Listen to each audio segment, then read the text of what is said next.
All right, well, let's go ahead and get started. Well, hey, everybody, thank you so much for joining. My name is Liz Landau. I am the president of DCSWA, and I'm so excited to have with us Sadie Dingfelder, who has written this incredible book that I recently read called Do I Know You? A Face-Blind Reporter's Journey into the Science of Sight, Memory, and Imagination. We're going to have a really interesting conversation, very free ranging about the science of subjectivity, about Sadie's personal experience, and how she has really diligently tried to study her own brain. And also, we can ask her questions, of course, about how she went about putting this book together and, what does it take to make a book like this that has a lot of science in it, but also a lot of personal experience.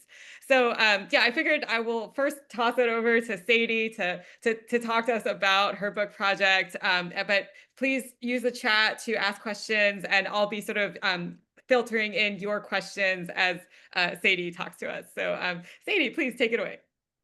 Hi, my name is Sadie Dingfelder, and I recently found out that my lived conscious experience is super unusual. If you could beam into my brain and literally see the world through my eyes, you would think, whoa, this is super trippy. So, just to be really concise, I'm face blind, I'm stereo blind, I have aphantasia, and I have something called SDAM, which stands for severely deficient autobiographical memory. And by the way, I knew none of this when I was 39. So, all of this is very new information to me. I thought that my experience was completely normal, neurotypical. I thought everyone else's sort of like lived experience, conscious experience, perceptions were about the same as my own. And it turned out that I was super, super wrong. So, um, so I went to these. So anyway, I ended up writing a book about it. And in that process, I went to science labs across the country. I went to Harvard and Berkeley, Northwestern, Georgetown. I ended up spending about 30 hours in MRIs, getting fMRI. I got EEG. I participated in so many experiments. I got to try a not yet FDA approved device for curing stereo blindness. And as a result, there's like about a dozen published studies that include my data, and there's one study that is 100% about me. So, but that said, I wrote this whole book and whatever. But it's not really, the story is not really about me though, because what I think the bigger story is here is how scientists are beginning to study subjective experience, and they're doing it using objective ways in order to triangulate or verify our self-report. And they're finding that there's a lot more variety in the human experience, in our conscious experience, and in our perceptions than anyone thought was possible. And so they're finding clever new ways to do this. And some of the topics that people are studying are inner hearing, which is songs stuck in your head, your inner monologue, which is another thing I don't have. Inner seeing, which is do we really like there's musicians that can actually see notes as they hear them as if they're printed on a staff paper, which is somewhat verifiable. And then there's actual perception. So there's some people who their whole lives see every time they open their eyes, it's like snow, like on old-fashioned televisions. This is called visual snow. And but they don't realize that that's not normal. They just sometimes have trouble reading, and it creates some problems for them with visual perception, but they assume that everyone has that experience. And we're learning all these ways in which there are some really common but quite unusual perceptual experiences in the world. Another one is called Alice in Wonderland syndrome, which is, again, it's pretty common among children. It tends to go along with fevers and migraines. And it's this crazy experience where you have body distortion. So for instance, you might feel very small, or you might feel like your hands are like super far away from your head. And there's cool research and neurological sort of um, mechanisms that they're discovering are sort of what's going haywire in these sorts of visual perception disorders. So by the time I'm done talking, I hope you are thinking, holy shit, I don't know anyone. Everyone I think I know, my husband, my boss, my kid, their inner lives, their lived experience, and maybe even their perceptions might be very different from mine. And if you're like me, and if you're like most people, you have been assuming your whole life, largely incorrectly, that other people's like experience is roughly the same as your own. So, um, I think that, you know, I know that I was misunderstanding the behavior of other people, and I think a lot of us do this completely by accident, completely innocently. So I'm really excited about this whole line of research because I think it will help us better understand ourselves, help us understand other people. It could also revolutionize education, transform mental health treatment, could reshape how we design technology, might even change the way we write laws. And because all of these would change because we're making decisions with a clearer sense of how differently people actually think and perceive. So, let's just get grounded again, and I'll tell you my personal story, which starts with a grocery store shopping situation. Um, though I'm curious, should I pause and get questions? Yeah, I just want to jump in and say, first of all, Sadie, that I was really captivated by in your book the fact that you're talking about forms of neurodiversity that we really don't talk about in everyday life, but really are so common, such as, for example, aphantasia, this idea that when you remember something, you're not thinking in images. Like and actually, I would like to open this up in the chat. When you have memories of things, do you have memories in color? Do you have memories in images? Do you have memories in sound? Like, what is memory like for you? Because it's something that Sadie talks about in her book, and I really didn't understand that there was such a diversity of this. Can you talk a little bit about that, Sadie, and like what is memory like for you? Yeah. So Leanne, the president of DCSWA, the DC Science Writers, just asked me what my experience of remembering things is, and it is super unusual. So from what I understand, neurotypical people can actually relive important moments from their life and replay them. And the way it works is super interesting. Your hippocampus is, I'm like, I want to point at it, but I'll probably get it wrong. Your hippocampus basically is like it tags all of these senses and then it kind of replays them when you want to replay a memory. And so yeah, so when people do that, you're actually like if you looked at your visual cortex and fMRI, you would actually see it activating. And if you were imagining a face, you actually will see like your fusiform face area will activate specifically. So it turns out that imagining is really, really similar to vision. It just happens in reverse. So with vision, we see something, it bounces back to our occipital cortex, and then it sort of stepwise makes it back up to our frontal. When we are imagining, well, not me, but when you are imagining or remembering, it's a visual thing, it actually, you start in your frontal cortex because you're like, hey, let's remember this thing. Well, maybe you start in your hippocampus, but then you're like frontal, and then it cascades backwards to the more primary points of visual processing. So, but for me, it turns out my frontal is not really in great communication with the backwards brain areas. And so I'm like, huh, let's imagine, let's remember something. And everyone else is like, we don't know who you are. We don't take orders from you. Wow. Yeah. So what is your like, if you or try to like Right. recall something, what is it that you are experiencing? Good question. Okay, yeah. So basically, and I thought everyone was like me. And I do not have like any real deficits in my everyday life that you would notice. But for me, my entire life is remembered semantically, just like facts. The same way you would know George Washington is the first president. You don't remember where you were when you learned that. You don't remember the context or the weather or any of the other sensory things, right? That it's not stored that way. It's stored in a different part of your brain in a different way.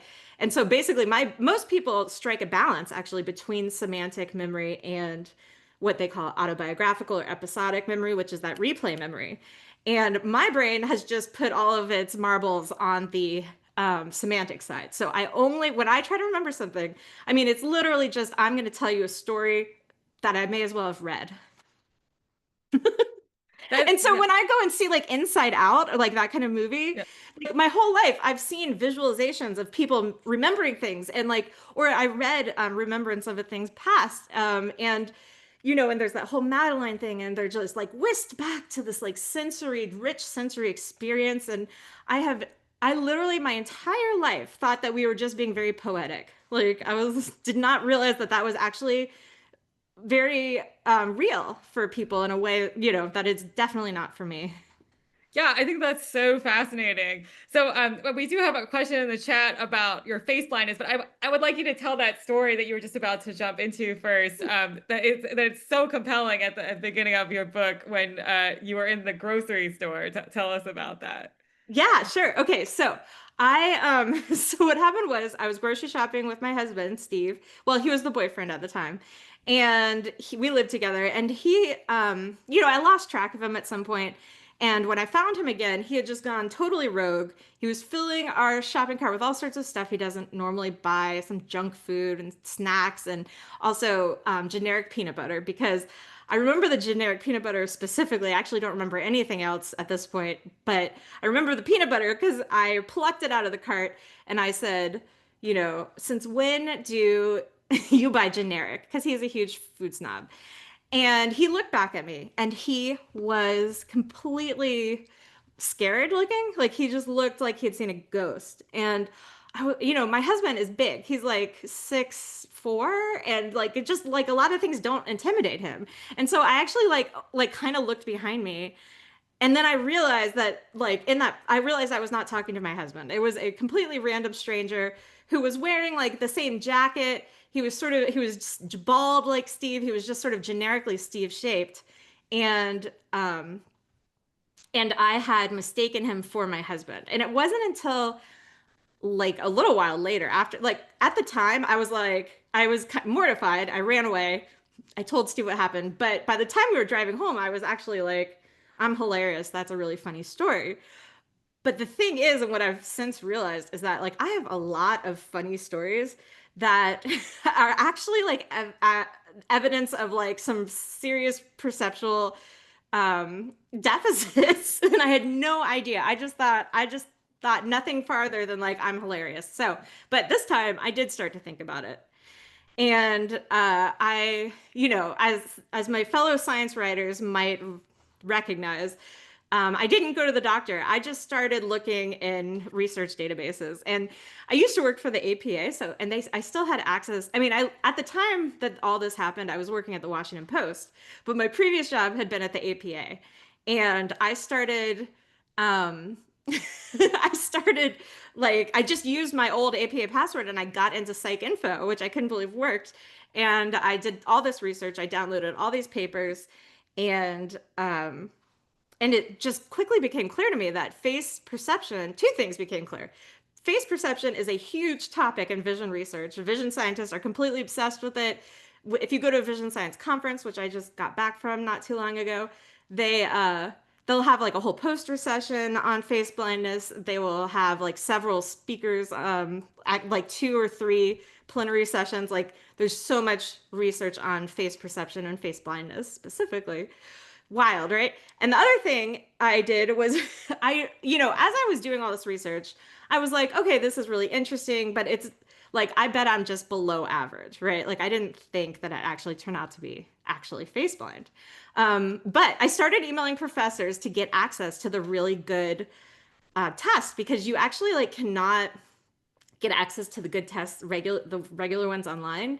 You have to like get into a study. So I think someone asked earlier, how do you get like a diagnosis? What kind of doctor do you go to? You do not go to a doctor because a lot of these sort of niche neurodiversities are simply not in the any sort of diagnostic manual. They're not part of our medical system. They are just like invisible actually to doctors in sort of an interesting way, but they're very visible to people who study perception. So they have all these great tests and they will not put them online because they don't want people practicing or something. And so in order to get access to these tests, I just started emailing professors and asking questions and being like, do you have a test I can take? And anyway, I got myself into like a bunch of studies, as you know. And I found out that I am like super duper freaking face blind. And I also tried to get better at face recognition and I failed. I mean, I didn't fail. I like actually did better than anyone else in terms of pre and post testing, but I wasn't really able to apply that to my real life. Yeah, and I mean that was such an interesting moment in your book where you actually realized that you had all of these different moments in your life that you didn't even attribute to face blindness, but that could explain why you had certain, problems in school, like, recognizing people and you didn't even really notice it at the time. Is that right? I mean, yeah, like again, I went into this whole thing. I mean, I feel like I've had like a super nerdy midlife crisis because at the age of 39, I went into this being like, I'm basically normal. And then all of a sudden I realized I'm very much not normal and at like a very measurable level that makes a lot of scientists really interested in putting me into MRI machines. So, That yeah, like again, when I found this out about myself, all of these things just like clicked into place that I had been wondering about just sort of vaguely my whole life. Like one of the like most striking things was I had this friend. I didn't have a lot of friends. I had a lot of trouble making friends in middle school and high school. And I had this one friend who disappeared between eighth and ninth grade, which was a huge loss for me because I had like two friends. And her name was Susan. And I just always kind of like, I just assumed she moved away. This is the 90s. People just moved away. Like we didn't have each other's like phone numbers or something. And phone numbers were attached to houses. It was a weird time. So, so anyway, um, the she moved. I thought she just like moved away. I didn't really think about it that much. And honestly, I was kind of used to people just disappearing sometimes. And I found out that like when I wrote a story for the Washington Post, it came out. I like posted it anyway, and I found out that she had actually she had just gotten bangs. So like she had literally gotten a haircut that had rendered her like invisible to me. And apparently I had like snubbed her by accident. And then she just kind of like assumed that I thought I was too cool for her or something, which is kind of hard to imagine because I was not too cool for anyone. I was wearing shirts that were longer than my shorts, like not because I thought that was cool, just because I didn't notice it was looking like I was pantsless all the time. Anyway, and she just thought I thought that I was too cool, and I lost a friend because I couldn't recognize her, which is like really sort of tragic, but really interesting because I'm like, oh my God, like people don't just sort of disappear actually. Like that's an assumption that I've had my whole life, and it is not Wow. actually what happens. Oh my gosh. Well, and for those of you who are just joining, my name is Liz. I'm here with Sadie. We're talking about an incredible array of topics here regarding A lot. neurodiversity, regarding Sadie's fantastic book called Do I Know You, and her unique experience of the world. So we do have a question from Leanne in the chat who asks, Yay. when you were younger, had you ever failed to recognize yourself in a group photo? Yeah. Okay. I'm trying to think if I have a story about not recognizing myself in a group photo. I don't, but I did one time. This is a quick, really good story. My cousin, this is another mystery. So it was just in my list of funny stories I told about myself. And the way I used to tell it was like, basically, I had pictures on my of my cousins, that little cute little framed oval pictures. They'd been a gift from my uncle. They were on my bookshelf for years. And one day, my friend came over. My one other friend, I had two friends, as I said. My other friend came over and she said, you know, you're supposed to take the photos that come with the pictures out of the frame and replace them with people you know. And I said, what are you talking about? Those are my cousins. There's Ariel, there's Morgan. Um, and she takes down the photos and opens it up, and it is indeed flimsy paper with the barcode on it, clearly not pictures like of my cousins. Like it was, they were stock models. And the thing is, to me, all little cute little blonde girls look the same. And I thought my uncle had given me a set of pictures of my cousins. I didn't realize the gift had been the picture frames. So, and so I would tell that story about how funny I am that I did that. But like, This is a face blind story. I had no idea until after, like, until I was for 40, I mean, I don't know, for 30 years, I probably told that story. And Wow. I know. I mean, yeah, I mean, it's remarkable, that you have these experiences. And so I guess I was curious, since you have done all this research now, your brain has been scanned, you've tried to like train yourself, but as you said, it didn't really work. Have you found any sort of like shortcuts for yourself to, I don't know, recognize people by their voice or by their clothing or something like that? So there are definitely a lot of faceblind people who have all sorts of really clever techniques. Like people have emailed me and told me that they imagine that every face is like a bird, and that's how they remember the configuration and sort of spacing of the eyebrows and the nose. And I've tried that. I also make flashcards. Like I've tried so many things. And I recently took an improv class where I took pictures of every single person on the first day and drilled with them. Um, the problem was that it was really, I actually did get to recognize, like they looked familiar, but I would never be able to recognize them out of context. So I ended up being able to learn like the one guy with furry eyebrows in this one room, like at a specific time every week was his name was David, but like I could not actually I couldn't that doesn't apply in the larger world. So it's really hard. It's and the thing is it's not exactly that I am really bad at faces. I'm bad at faces for a human. But I am, I would be just a little below average as a macaque. And as a penguin, like I would be the best penguin in the flock. So, like humans have like a weirdly good ability to recognize other humans' faces. Yeah, and actually, speaking of, I was really fascinated when you were talking about monkey butts. Can you tell us about monkey butts? Oh boy, would I love to tell you about monkey butts. Okay, so monkeys can recognize their friends by their faces, but also just as well by their butts. And when I say butts, like I actually mean anal genital region. So it actually includes like orifices. And but I like to say butts, it just sounds a little nicer. So but they can tell each other apart from their butts.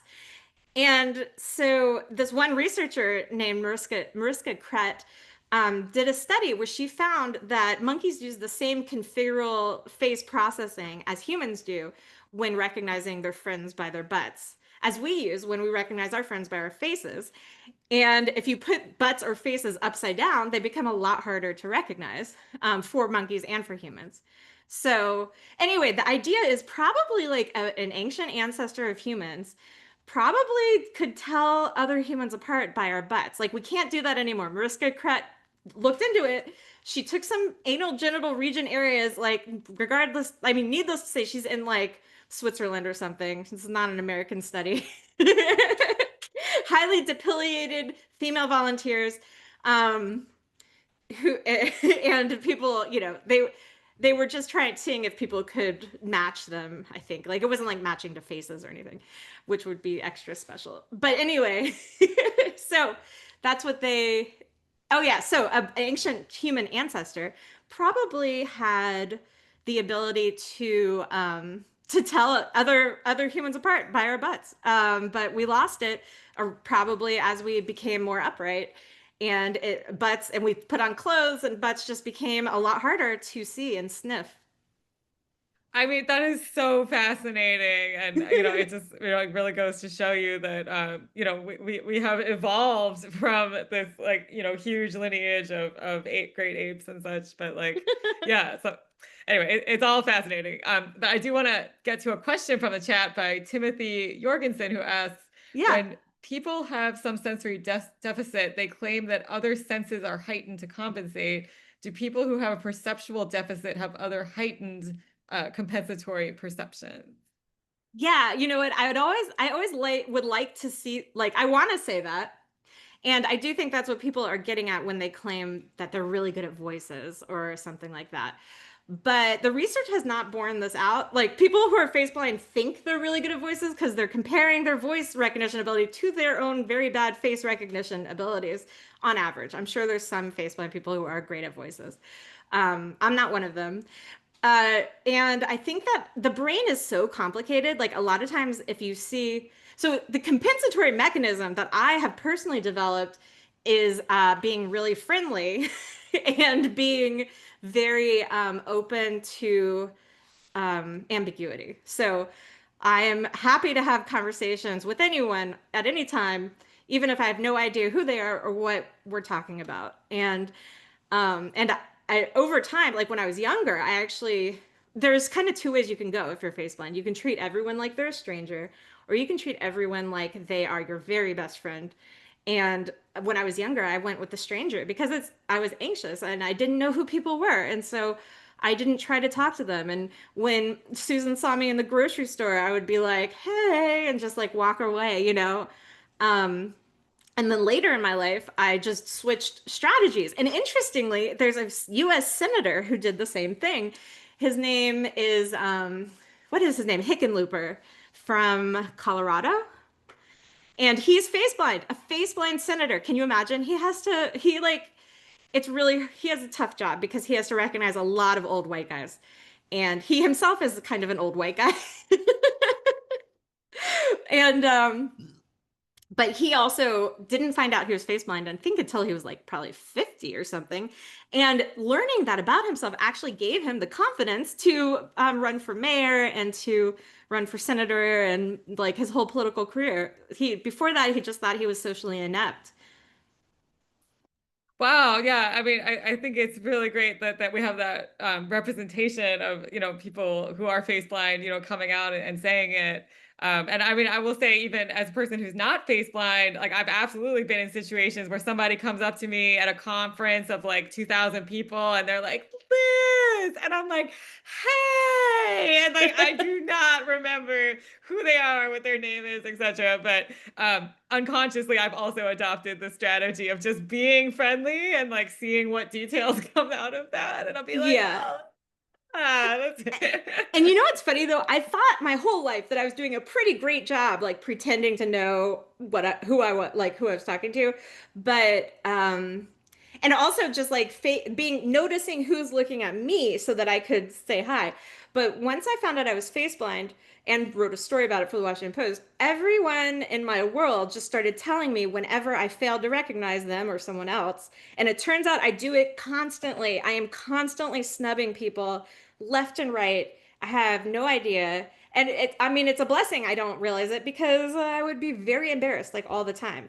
And there's people who are embarrassed all the time. There's actually a famous story of a guy who gets prosopagnosia from a stroke, which is interesting because if you can get something from brain damage, it means that it's neurological, probably more than psychological, right? And neurological things you can find like a location in the brain for, and they just feel a little bit more concrete and tractable. So anyway, this guy he had a stroke.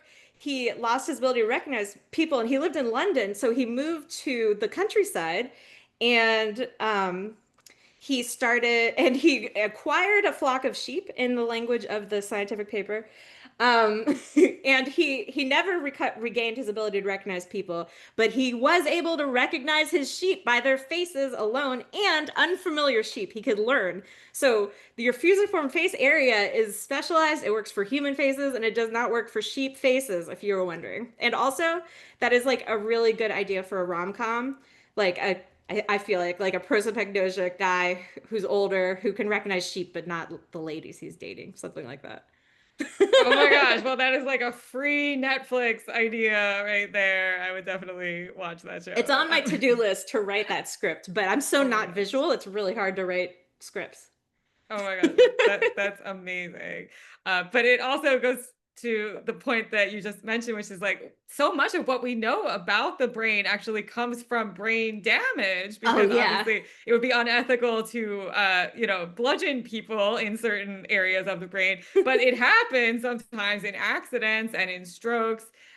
So yeah, in fact, there are many sort of famous cases of people, having brain damage, and that's how we learned about, the memory center of the brain and things like that. Oh yeah, totally. Yeah, it's so interesting. And actually, one of the most famous memory patients this. So one thing that's interesting about brain injuries, like you can have acquired prosopagnosia or you can have developmental prosopagnosia.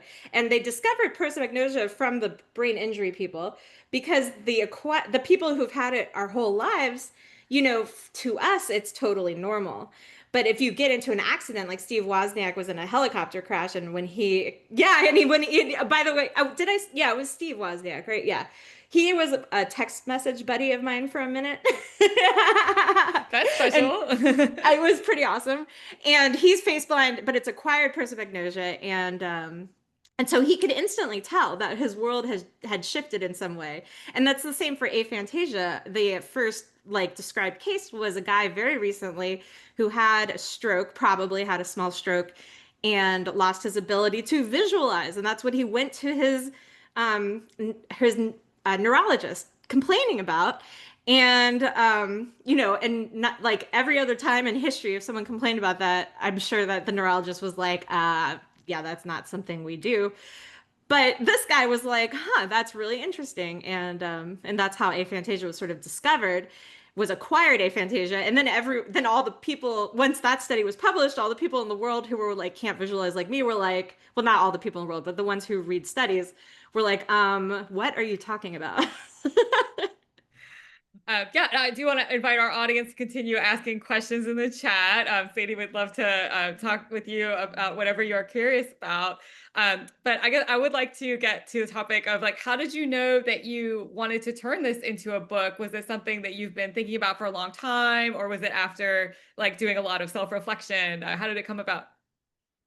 Great question. Okay, so I wrote the article during the pandemic just about being, I mean, before the pandemic, right before the pandemic, just about being face blind. And then when I was done with that story, I was like, woof, I am done thinking about myself. That was exhausting. I was crying in the Washington Post cubicles, which is like not cool.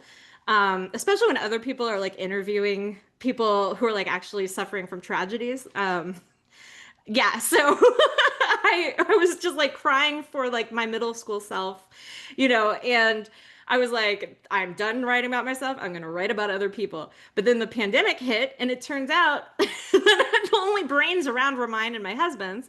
And I do want to write about his brain someday, but I ended up just having to write about my own brain. And so it sort of opened up the case once I was like trapped at home with my like box of files about my brain. I was like, I wonder why. Why am I face blind?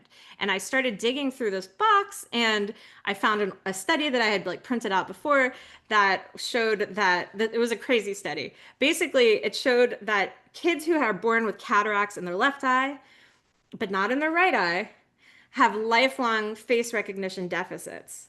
And even if it gets fixed at 3 months, which is wild, right? So something in your very early experience is really important to your lifelong face perception.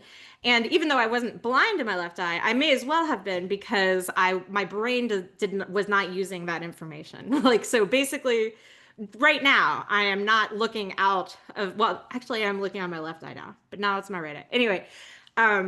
I only use one eye at a time. I can switch back and forth, but when I was little, I only used my right eye. So I did not get the information I needed to my right hemisphere, which in babies, your left eye is connected almost exclusively to your right and vice versa, whereas adults, as we all know, it's like weirdly split. But anyway, yeah, so I wasn't getting the information I needed to my right hemisphere, and that set me up for a lifetime. But then I was like, well, then why? But yeah, that's an even weirder question. Like, why is my brain not processing information from one eye or the other? And how has that affected my life? And then once I started digging into that, and then I found out about aphantasia and SDAM, I was like, this is a freaking book. And so I wrote a book proposal, and there we go. So basically, I was bored and had no one to research besides myself. No, I mean, it's so interesting, like following you in this book on your journey of sort of self discovery. I mean, like truly self-discovery through fMRI scans and other sort of tactics, super interesting. And I mean, now that this book is out, like, have you heard from a lot of other people with these different conditions you talk about? Yes, actually, my house sitter right now, who is in our video chat, I believe, he just like picked up my book and texted me this long text, and he was like, "Oh my gosh, or it might have been, I'm sorry, she picked it up. Anyway, it was like, "Oh my gosh, like I have been I went to like literally like went to like a neurologist and thought something was wrong with her, and she hadn't even heard of prosopagnosia. So I'm really excited about spreading awareness about niche brain quirks and more broadly, like the idea that these are not rare. Like, I mean, 2% of everyone, it's like 2% for prosopagnosia, I believe about 2.5%. But like there's a lot of people who are still in the bottom, like, quartile. And in fact, I would say a quarter of people, roughly 25% are in the bottom quartile. So anyway, yeah, so I really, that's the diversity of human experience, human perceptual abilities, and like cognitive abilities, consciousness, like it's just wild. Absolutely. Well, our friend Leanne in the chat is asking, do you like the book cover? Was there any drama related to that? And will the book cover be different in Europe? Oh yeah, the book cover is really different in Italy. It's the same in England. There's also a book version of my book in Korean. That book cover is totally different. I don't speak Italian or Korean, so I can't really tell you how well they translated my book title or even the book itself. But but yeah, so the book cover I think was actually like pretty unanimous. It's like just words with eyeballs as the letters, which I think is really cool. Um, I wonder if my husband's listening. Steve, are you listening? Will you bring me my book? It's by the television. Anyway, okay, yeah. So the cover of my book is yeah, but you know what? I wondered about it because in the long run, I wondered if so my book is a memoir and it's science, right? So when it goes into bookstores or even just like on Amazon, they have to categorize it. And I think because it's got these kind of pastel colors and this like sort of font that looks a little girly, I think that it's getting categorized in memoir a lot more often than it ends up in science. And if you read it, it really is like a pretty even 50-50 split. So, I mean, it includes a lot of science history and good, interesting stories. But yeah, so anyway, so I was hoping that they would do a paperback version and do it in blue and make it just look more like a traditional science book, which I think that's what it looks like in the Korean version. It feels very masculine and it sort of yells science to me. It's got like a brain scan or something. So I would love to know if the Korean version is like, if what the gender breakdown is, if it's possible to know, which is probably not. For sure. Or if it's getting like listed as science more. Yeah, for sure. Yeah, well, again, please feel free to ask questions in the chat. I also posed a little query in the chat if folks would like to share, ways that they perceive differently than most others. I would be curious to hear about that. But I also wanted to ask you, Sadie, obviously you're an incredible writer, you're a journalist. Like, do you feel like the ways that you perceive subjective experience, like, do they help you as a writer, as a reporter, or do you feel like you're constantly working against them? Oh, it's such a mix, actually. And having delineated them kind of formally has given me insight into tricks that I've always kind of used, and also given me ideas for other tricks I could use. So I've learned about myself that I have no visual memory. Like you could swap out the image, like this picture, and I would not notice. It's like as long as it was like roughly the same colors and shapes, like I would not notice. And you could trade out my husband for a different man, and it takes me a while to notice. So, my visual memory is like overall just horrendous. And so, as a reporter, I've always done this where and not just visual, but like senses. So, like when I go into a story and talk to someone, I remember the words, I remember the storyline. I'm good at the big picture, but I am not going to remember the way the piling of the carpet felt or whether it was cold or what it smelled like or whatever. So at the top of every notebook, I have the word, I write sensory details and I write it down. I also take pictures and I take video and so yeah, so now I understand why I do so much extra work that a lot of journalists don't do. I guess I just didn't really think about it.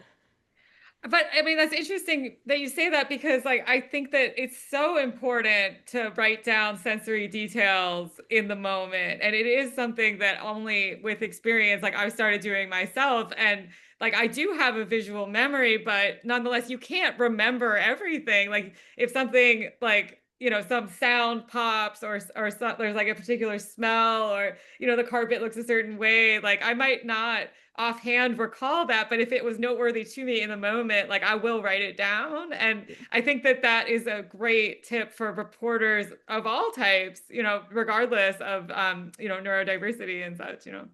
Yeah, I mean, maybe, yeah. But there's definitely some people who like have a photographic memory and maybe they focus more on other things that they don't remember. Sure, yeah. I won't. I don't know whether to be jealous of people with photographic memories or not.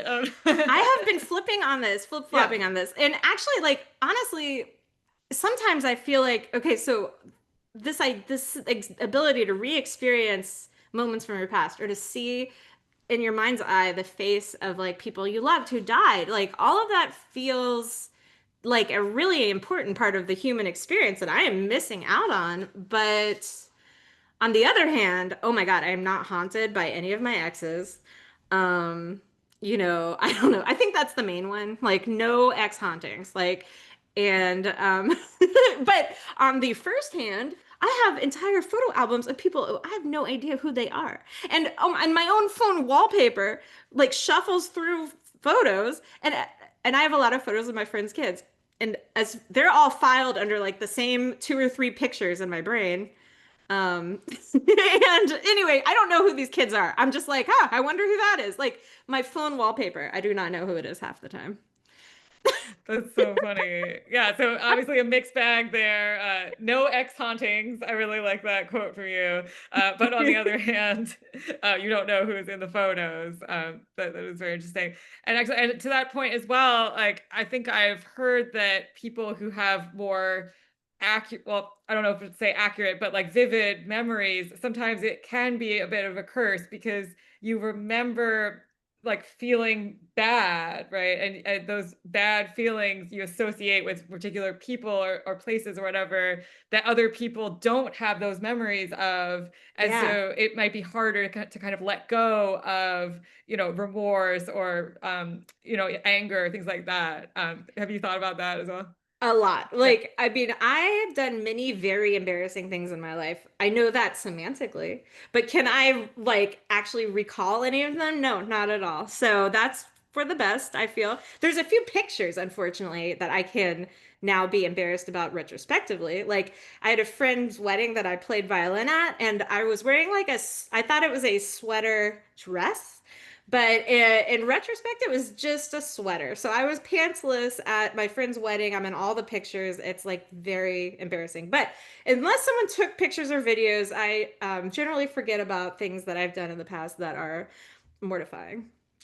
So you were Yes. truly a pics or it didn't happen person. Yeah, for real, for real. And it's funny. I again like insight into myself. My whole life I've taken a lot of pictures. I used to make a photo album for every year. By the way, this is my kitten. Oh, I know. Oh my isn't she God. the best? Oh my gosh, what a sweetie. Yeah, What's your kitten's name? her name is Trout because we found her Trout. by a trout lake. We also have a cat named Turtle. Oh, that's So it's a amazing. bit of a convention. Oh, bye-bye, baby. That's By the so way, sweet. as a Sadie, one time I was at the vet and I accidentally paid for someone's dog who was named Sadie because they called my name and I just went up and paid the bill. That's so So, funny. Oh my gosh. and whenever I call the vet and I'm like, it's time for Turtle's checkup, and then I'm like, she's a cat. Oh my gosh, so funny. Let's see. Also, Leanne is actually sharing that she struggles with sequencing things and Oh, activities. There must be a part of the brain that fosters that. TV shows with flashbacks and time shifts are a struggle. Oh, that's very interesting. Have you that have you is thought about interesting. that at all, Sadie? Um, Sequencing things definitely. Like I actually feel like basically things happen to me like yesterday or like last week or like the past. Like I have like two layers of and I can't tell you when things happen before other things unless it's obvious. Like unless It's causal, right?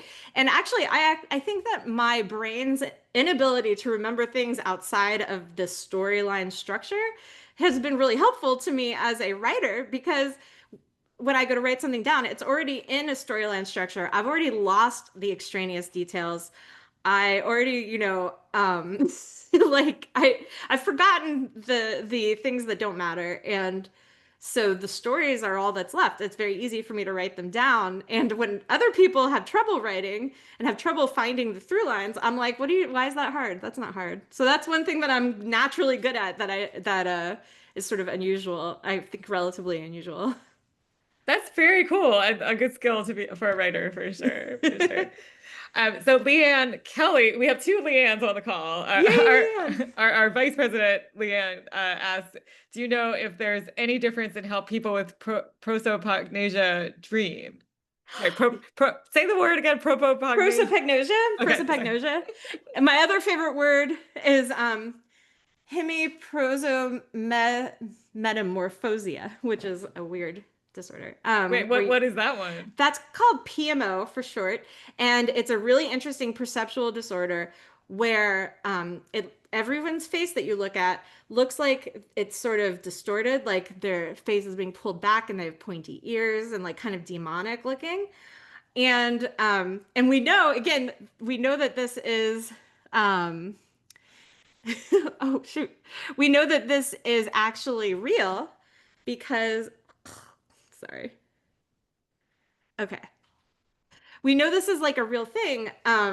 Well, for a few reasons, but one of them is that there's some people with hemi-PMO, which is just half of the face is melting. And again, you can get this from a stroke, and it's like just this super interesting thing, and it can be resolved in part by giving people colored lenses, and no one has any idea why this would work.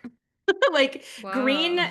for this one dude. It's also like um it's different for different people. So one guy, a green tinted lenses actually fixes people's faces, and red makes them worse. That's so wild. But there are so many mysteries of the human brain. Very, very, There's very when the cool. brain breaks in weird ways, like, and when the brain breaks, it's often you get some Yeah. weird effects. For sure. But let's go back to dreams because I think you do Oh, talk about this in your book. I believe you said that you actually don't have a visual memory of your dreams either. Is that right? yeah. So everyone with aphantasia pretty much dreams vividly and visuals, just like everyone else. Because our problem, and we can also hallucinate on drugs. So our problem is not that we can't visualize. Our problem is that we can't do it consciously. So we think, hey, I'd like to imagine some person that I love's face because I'm doing a meditation. And your lower level visual areas are like, we don't take orders from up front. Sorry. Like we only pass information forward. We don't do this backwards thing.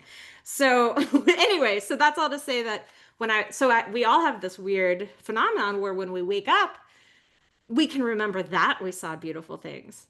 Sometimes I almost like a flashbulb memory or something. I dream a lot about scuba diving.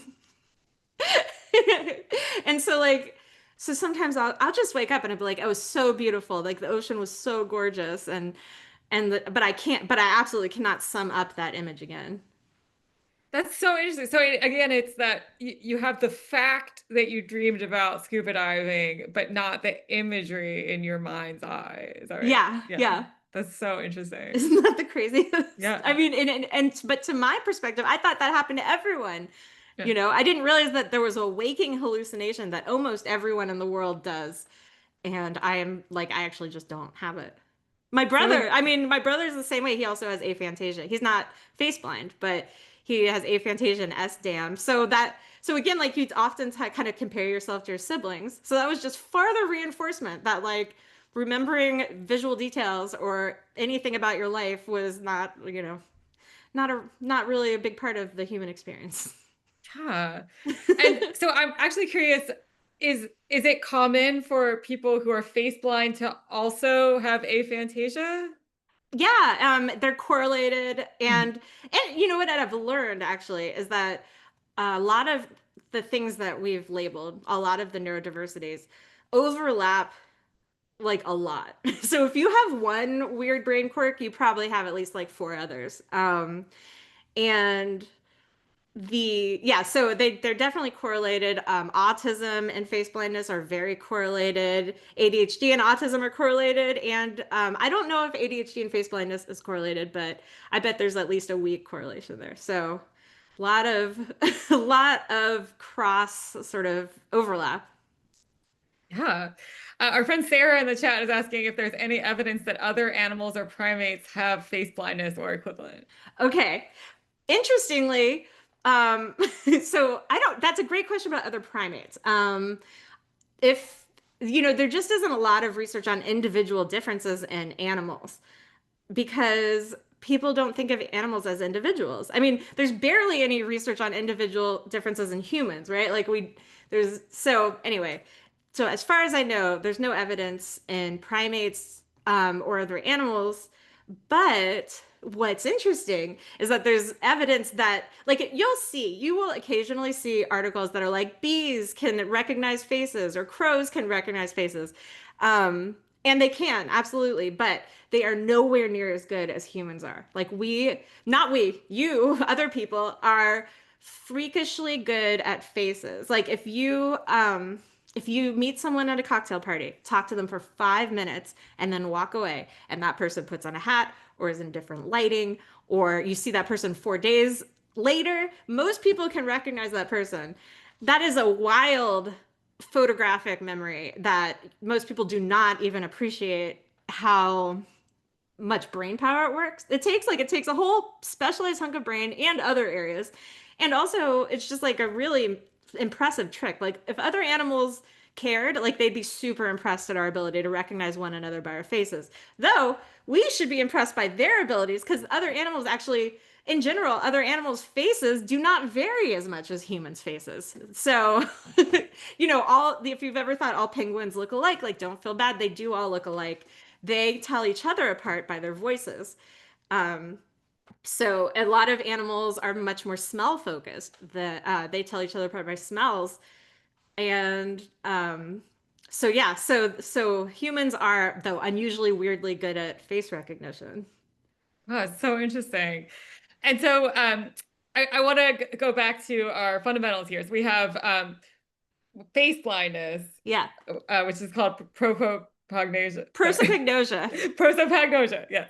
We have aphantasia, which is sort of the lack of visual imagery in the sort of mind's eye memory. Is that kind of accurate? Yeah, yeah. Yeah, yeah. Wait, I totally spaced out because I saw someone say hi to me. Hi, Heather. Sorry. What did you Oh say? no. Ask again. I'm sorry. If we could just remind us, like, how would you define aphantasia? Aphantasia is the inability to visualize, like to Yeah. consciously visualize.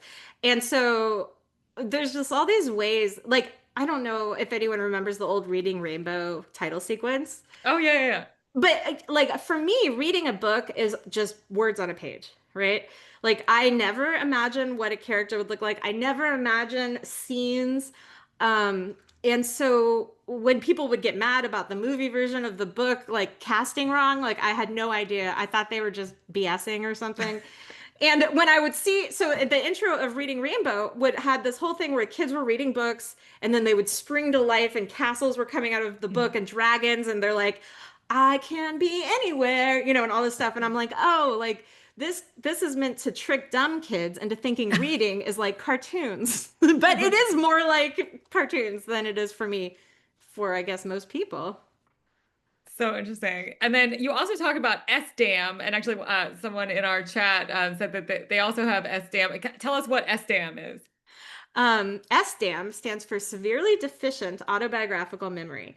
And it has this terrible name. The guy who named it actually told me that he wished that he had named it something different because Mhm. it sounds like cancer. Mhm. But it's actually not a disorder. It is just the far side of sort of normal human variation.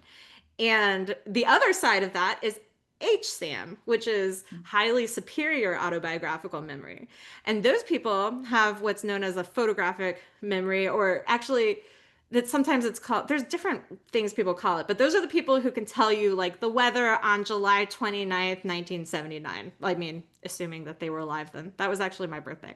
Okay, nice. But but they can tell you they can tell you just like all sorts of extraneous details. They remember just way more than most people. But interestingly, they do tend to get lost in the details. So they sometimes struggle to see the big picture of their own lives. And they tend, this goes along with OCD, which is maybe not surprising. Um, and I'm like the opposite, I guess, of OCD in terms of like, I am just extremely, my brain does not hold on to a lot of facts. It just likes the big picture details. And this comes out in my vocabulary. I don't know if this is normal for people with SDAM. I'm curious if the other SDAMers have this, but I am just like a big generalizer. Like Darwin actually famously said that some people were lumpers and other people were splitters.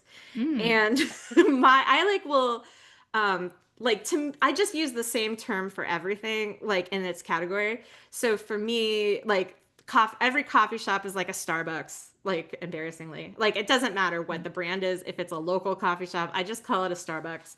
Um like every pizza place is like Wise Guys. You know, like I just like I don't bother to learn. Oh, a good one is NSAIDs. Like I have never learned to distinguish between aspirin, Advil, Motrin, ibuprofen. My husband has been drilling me on these because I just bring him the wrong thing all the time. Because to me, like NSAID is one category, it's one thing. There's no point in learning the details. Also, when I drive home, I have no visual memory. So I have a house in West Virginia that is on a street with four similar looking houses that are not the same. They are merely similar. They've got like, you know, similar like the same building materials and some different configurations that are like they like rhyme with each other. I pull into the wrong driveway, like, I don't know, probably one time out of five, roughly. Okay. And Steve, my husband, is like, Sadie, we're the only one with a well. And so, since he put that fact into my brain, if I'm thinking about it, then I'll be like, look for the well, look for the well. But if I'm not looking for the well, I will just drive anywhere. Wow, wow. So we do have some other interesting comments in our chat here. Kirsten is asking, do you have issues remembering other things besides faces? Kirsten can't remember faces or cars. Ah, Do you yes, also car blindness. Car blindness is absolutely a thing, and wow. it does tend to go with face blindness. There's actually like car blindness tests online that are made by the same people who make the face blindness tests. Oh, it's so interesting. And my husband used to drive like a white sedan car, and I would, that describes a lot of cars. I would get into any car that vaguely matched that description. Um, I have gotten into random people's cars. Well, it seems like you're not alone, so that's good. Oh my God, my own car. I've gotten into someone else's car that was parked in a CVS because they did not lock the door. And I get in the car and there's a dog in the car. The dog jumps out. I'm chasing this dog around the parking lot. And like I catch the dog, throw it back in the car. No one's the wiser, but that was pretty weird. Wow, that's crazy. Let's see. Well, Esther here is sharing that she has SDAM and aphantasia, but not face blindness. She says, if I try to visualize a familiar face, I can recall features from a photograph. I think my brain is organizing visuals into a word memory. Does that make sense? My semantic memory has become pretty strong after 68 years. Oh wow, that's really interesting. So wait, to rehash that, how did she do it? She says that her brain is organizing visuals into a word memory. It kind of sounds like what you're talking Oh, about, right? Like more of a language-based yeah, yeah, yeah. memory. Yeah. Yeah. Yeah, that's hard. I mean, when you try to describe a face in words, it's really, I don't know. I don't That's really cool that you've managed to make that work for you, but I don't think I could do Yeah. it. That's really cool though. Yeah, that's another really interesting thing is that different brains come up with different compensatory strategies too. So Mhm. you can start out with sort of the same deficit, but over your lifetime, you're going to end up possibly going in a completely different direction than someone else. Absolutely. Timothy is actually raising an interesting point here that cell phones have good facial recognition now. Yes. How do those programs work? How does that differ from what the human brain does in recognizing faces? And I'm actually also going to add on to that, like, do you use the facial recognition feature on your phone to help you with So I faces? did not know that I could use it. Okay. So I will look into that.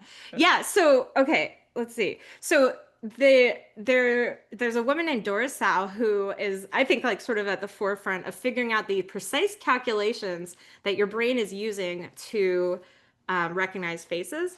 Hmm. Specifically, it takes about 100 neurons, and I want to say like it creates a face space, like a face space conceptually that is, I don't know, some number of dimensions. That's a lot, like 16 or 37, I can't remember. But the math that these neurons are doing, she has figured out using single neuron recordings of macaques looking at faces, and they actually got good enough at it that they could reverse generate the faces by like running it through a model of the macaque's brains. Wow. So like they showed the macaque a face it had never seen before, recorded the neurons, and then generated a picture of the face that matched the one that the macaques were looking at. So it was like picture, macaque brain, computer picture. Isn't that wild? Wow. So the way that program works actually turns out to be very similar to one of the main face recognition algorithms. And it's Wow. wild. It's just wild that we would converge on a similar solution in our brains and like machine brains. That's fascinating. Oh my gosh. Yeah. Um, yeah, let's see, let's go to actually another question from Leanne, our vice president. What was the most interesting or unusual study that you were part of? What did they do and what did you learn? The most unusual or interesting study. It's so much easier to remember the ones that were awful. Like Okay. the color perception ones are the worst, which like did not make it into the book. I did a lot of Mhm. boring studies that did not make it into the book, or I like really revised them. I've done some boring studies. But what was the most interesting finding or the most interesting study to do? You know what? It was okay. So stereo vision was the one thing I was able to improve on. Like I Mm. went into this book thinking, yeah, I'm gonna show like old dogs can learn new tricks, neuroplasticity. Like this is gonna be wild. Like I'm gonna completely transform how I see. And so I tried to see and perceive more normally, and I completely failed except for stereo vision. Hmm. And so what was cool about that study is that the pre-test was a nightmare. I was at Berkeley and they were like, I had these little goggles on, like a little stereo vision thing, and they were showing me dots and asking me which one was closer to me. And I'm like, you guys study this. You know, I have amblyopia and strabismus and my brain cannot see in 3D. Why do you have to show me 5 hours of pictures that I am randomly guessing on? Like I was randomly guessing on, I would try really hard. I'd give myself a migraine, I'd give myself a headache. And eventually I literally just closed my eyes. I'm not gonna lie. But I assure you that I did just as well as I would have done with my eyes open. Anyway, so failing at stuff really stresses me out, even Hmm. even if I fully expect to fail. And failing at something for so long, it just gave me a headache. I was in like a terrible mood. I was like almost in tears. Anyway, so then I go home and I do this training with these VR goggles where I'm playing like three-dimensional ping pong, and I go back and I all of a sudden I'm just like flying through these. I'm like bloop bloop bloop bloop bloop, and then the researchers would like come running in from the other room and they'd be like, "Oh my God, like you are doing better than I do," and stuff. And so I was like, so that was like the most fun experience. But again, I didn't feel like it actually translated much to real life. I think I can see in 3D in VR, but the when you don't in the real life, the cues are not souped up like that, and my brain is just not able to match the images. So fascinating.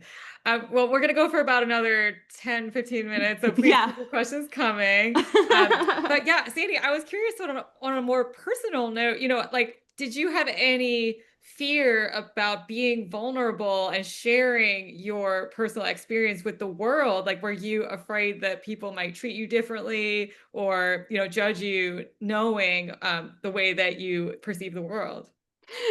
It's so funny because I do think like Definitely on one level, right? But like these things are so perceptual and like, and it's not like I was like laying bare my emotional inner life. It was more like I was just sharing the weird ways that I perceive and sort of process information.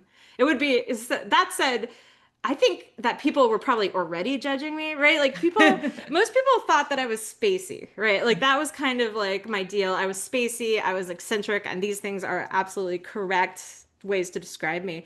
But now I know much more specifically why I am spacey in the ways that I am. And so if someone else is interested in that, then maybe they won't judge me as harshly. At least everyone if whenever I'd fail to recognize someone at this point, I'm like, listen, I wrote a whole book about this. I am literally face blind. It has been verified by many teams of scientists and people. I don't even know. I feel like people don't believe me then either because it's like overboard. Oh, but here's a funny one. I have a friend named Linda in Berkeley Springs, and she's like an older lady, and the first, like, I'm gonna say 10 times that or like every so often I see her and I don't know who she is. And I have a chat with her and she mentions she's from Tampa or says something like that. I'm like, I'm from Tampa. And then she's like, yeah, Sadie, I know. I know you're from Tampa. You're like, I was in your belly dancing class, like, like we hiked together. Aw. Well, kind of on that note, I was curious, and you alluded to this at the very beginning, like, do you think that there are things that we could, have in our world, in our society that would sort of be more inclusive of people who have aphantasia, who have face blindness, that type of thing, and possibly, with there's this concept called curb cutting where Yeah. people who have accommodations for certain disabilities, like actually those accommodations benefit everyone. So I was curious, what kinds of things you might suggest along those lines. Oh my gosh, yes. Okay. In school, like the most helpful thing you can do in any conversation to help all the face blind people who are around who may not even know that they're face blind is to use people's names. And like you're gonna sound like a used car salesman, but just do it. We will be so appreciative. Because that is literally the only way I learn names. I'm in my improv class and someone's like, David makes a good point. Or like, I really liked it when Kirsten pretended to be an astronaut. And I'm like, oh, that's Kirsten. I thought it, and so yeah, so that's the best thing. If you teach, like, especially teachers, it's really helpful if you just use people's names. Also, assigned seating helps everyone. And if you think your kid might be face blind, make small play dates for them and invite over like two friends at a time because we can keep track of two people and we'll get the practice and it will help. So, yeah, there's a lot of things, but that would be the one. And I'm just thrilled to sort of be a proselytizer of neurodivergence awareness. Like, I know awareness is kind of an annoying term, but if you are aware that other people do not have your perceptual abilities, or you may not have the same perceptual abilities as other people, it suddenly gives you a lot more grace about weird things, like, for instance, my good friend Miriam, she does not get over breakups very easily. And embarrassing moments, she just replays them in her head. She relives them. It's awful. She thinks about them constantly. I have no inner monologue. And I have very poor autobiographical memory. And so I thought that she was choosing to sort of perseverate on things and to be a drama queen about guys she broke up with, as many as 4 weeks ago and was still obsessing over.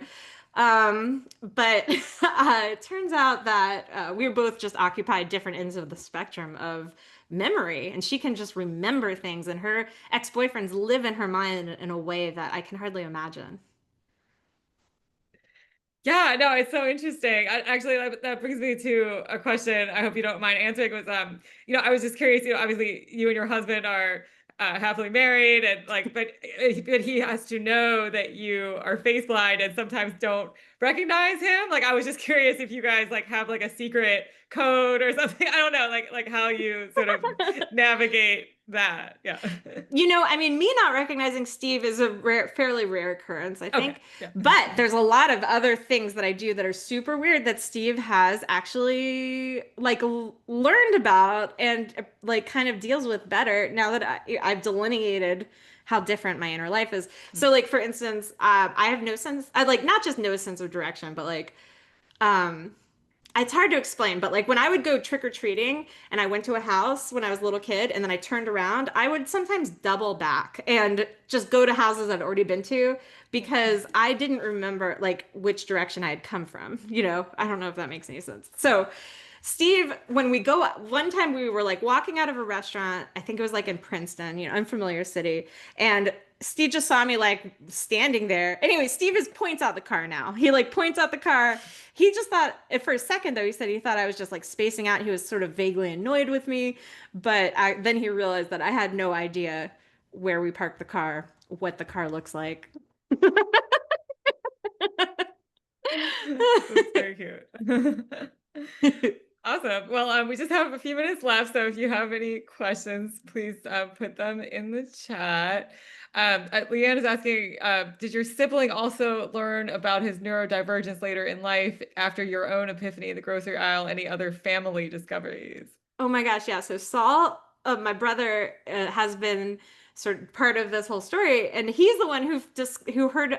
Well, we had a funny experience where I thought he told me about SDAM, Hmm. but he thought I told him about SDAM. Anyway, which is funny, right? Because neither of us know, because we both have poor autobiographical memories. But his wife was like, "Oh, I remember. Saul heard it on a podcast, told me about it, and then I forwarded an article I found in the New York Times about it to Saul." So we have been discovering this together. And it's kind of wild. It's really wild because he has kids who have incredible autobiographical memories. So it seems like it may not have passed on to the next generation. We also quiz his kids on their visual memory. Like I'm like, what is the painting on your, like staircase? And they know, they just know it's wild. Very cool. Well, Esther says in the chat, I really admire you for educating everyone and making the science easy to understand and having such a great attitude about your differences. Thank Oh, you. thank you, Esther. I really appreciate you saying that. Yeah. It's been fun. It's so fun to like help wake people up to their own weird quirks and for people to learn that they're named, people study them, they're real. You're not alone. You may be 2% of the population, but that's like thousands and thousands of people. So Absolutely. All right. So I would like to end on the question, are you still going to be, examining your own brain? Do you feel like you're still on this journey, or do you feel like you are like done with the neurological studies? Ooh, I mean, as a science writer, experimenting on yourself is, it comes in handy a lot, right? So I don't know if I don't think I would write another book about my brain, that's for sure. But definitely there's been like I've participated in like studies here and there since I stopped, including one at Georgetown, where like so my book came out like a while ago, but I recently participated in a study where they used TMS to downregulate my left frontal temporal lobe to see if it made me more creative. And I actually don't know if it worked, so I should call them. But it was crazy. It feels like someone's like hitting your head. That's wild. Oh my gosh. Well, Sadie, I want to thank you so much for joining us. This has been a fascinating conversation. Everybody, please go and get Sadie's book, Do I Know You, available wherever you might find books. I'm so inspired by you, Sadie. I think that you have such an amazing personal story, but also the scientific story. And I've really gotten a lot out of this conversation. Thank you so much. Thank you so much for having me. This was so fun. Oh my gosh. Yes. And if anyone wants tips for like how to get a book deal, like it's not like I really know, but happy to share the knowledge I do have. So my science writer friends. Yeah, for sure. And Leanne reminds us that Sadie, are you also a DCSWA member? I am a member of DCSWA. I'm also a member of the National Association of Science Writers, and I'm doing one of the conference sessions with a very famous TikTok guy. etymology nerd. He's going to teach us how to do short form videos and go viral. So Oh, if you very would like to cool. learn from the best, like come to our big conference in Chicago. Are you going to go? Oh wow. Maybe you should I come. would It's going love to be to. fun. I would love to. We'll see. We'll see. Well, actually, do you have any parting words about how to land a book deal, by the way? I think some people might not want to know. Yeah. Okay. So the way it worked for me is you have to send a very good and well-developed idea to a brilliant agent, ideally who maybe went to your college, so she will respond to you. And then she will tell you that your idea is terrible and no one will ever buy it, but she'll give you a different idea. And you'll say, "Oh my God, I don't want to do that." But then you'll think about it and you'll be like, "Actually, it's a super good idea." And then you write a whole new proposal that's 100 pages, and then that's how you get a book deal, in my experience.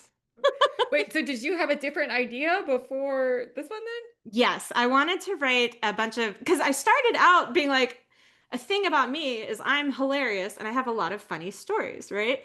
And so I wrote down these funny stories and I was like, I want to publish a book that's like what did they say? A memoir and essays, like David Sedaris. And my agent Dara, who's awesome, was like, no one buys those. Unless you and are David Sedaris, I guess. but really she was like, you need a through line, like you need something to keep a reader reading that's like very compelling. And she's like, what's the through line? And I'm like, the through line is I'm hilarious. And and I would send these stories to my friends, some of whom are like, editors of the Washington Post, so they're really um they're gimlet eyed. And they would read my stories and be like, but what's the point? Like, or they would be like, this story doesn't make sense. Like, why didn't you recognize, like, like one of my stories was about how my bat mitzvah, I invited like 20 kids I didn't know. And this person was like, why didn't you have any friends? Like, why? And it occurred to me that one reason I have all these funny stories where I come up with crazy solutions because I am basically like an alien living in a world that was not designed for brains like mine. And so I just got really good at finding hacks and workarounds without even realizing it. Wow. So that's so interesting. So in fact, like you didn't set out to tell your story about your own brain and mind. You were going to do just the humor angle, but in fact, the book publishing process in a way helped you find this through line. Yeah, really, it was wild. It really did because it forced me to look at myself like a reporter, like a journalist. Yeah. And that is just a whole different way to look at yourself. And if you just look at the hard evidence, you're like, okay, I'm acting really weird. Yes. Oh my gosh. Well, that was a perfect note to end on. Thank you again, Sadie, for all of your amazing insights and stories. I do want to plug that DuckSWA has two more events this week. Tomorrow, we are offering free ice cream to the first 25 people that show up to Ice Cream Jubilee I'll come. I'll be at Navy there. Yard. Like literally, if you want to come, please come. I think I'm free. Yeah. Yeah, so at 5:30 p.m. tomorrow, we'll be there for a couple hours probably, but yeah, we're having an ice cream social. So please come out to Ice Cream Jubilee at Navy Yard. And then on Friday, we're debuting for the first time a accountability group. Oh. So if you want to work on a project, but you're always like, I have this article or this book proposal or whatever, and I'm just like never have time to do it. So everybody's gonna log on to a Zoom and just like do their thing for an hour and then say what they did. And this is an amazing way to actually make yourself do the thing that you don't want to do, but you really do want to do. So, Sadie, have you ever been part of like an accountability group like that? No, a Oh, weird okay. thing about me is just I just don't I just get shit done. I don't know. I'm weird. I mean, that's great. That's I'm what I like to call a precrastinator because I know if I don't do something immediately, I will forget about it, and then I'll never do it. So very cool. Very cool. Well, again, I'm so inspired by you and your book, and thank you all so much for being here. And I hope to see you for ice cream. Take great. care. Bye. Thank you so much.